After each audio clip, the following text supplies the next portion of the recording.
Hello, এই যে দেখুন চিংড়ি মাছ ভেজে নিয়েছে। ভাগ্নি কি করছে জানি না, এখন বলবে। এই যে এখানে পেঁয়াজের বেরেস্তা, রসুনের ভাজা, শুকনো লঙ্কা, পাকা লঙ্কা, কাঁচা লঙ্কা ভেজে নেওয়া হয়েছে। এদিকে আবার মুসুরির ডাল সেদ্ধ। এই যে মাখা চলছে, দেখতে থাকুন আপনারা।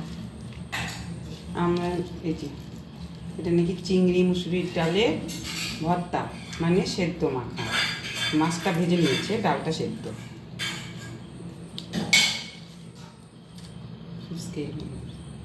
এদিকে আবার ভাজা রেখে, এই যে আবার চিংড়ি ভাজা রেখে দিল, খাবে মনে হয়। আপনারা কে কে খাবেন চলে আসুন। দুপুরে অনেক কিছু রান্না হয়েছিল, ওখানে আছে মাছ চচ্চড়ি। দেখো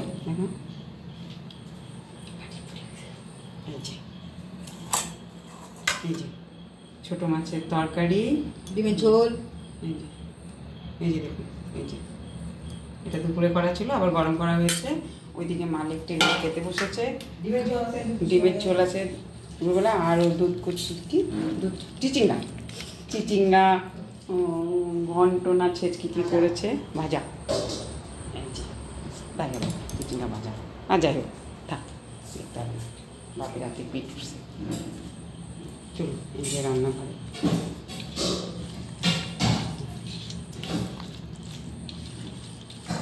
চিংড়ি মাছের অনেকে অনেক রকম রেসিপি রান্না করে খেয়েছেন, এটা একবার করে খেয়ে দেখতে পারেন।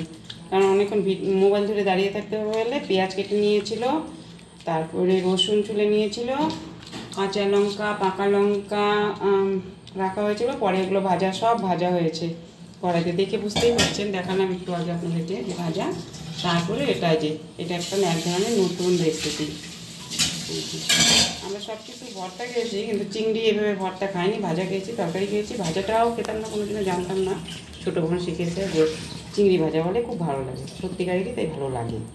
আপনারা হয়তো খেয়েছেন বা না খেলে খেয়ে দেখতে পারেন। ঠিক এই ভর্তা খাবেন চলে আসবেন। ভিডিওটা এই পর্যন্ত রাখছি। ওরা না এইসব মানে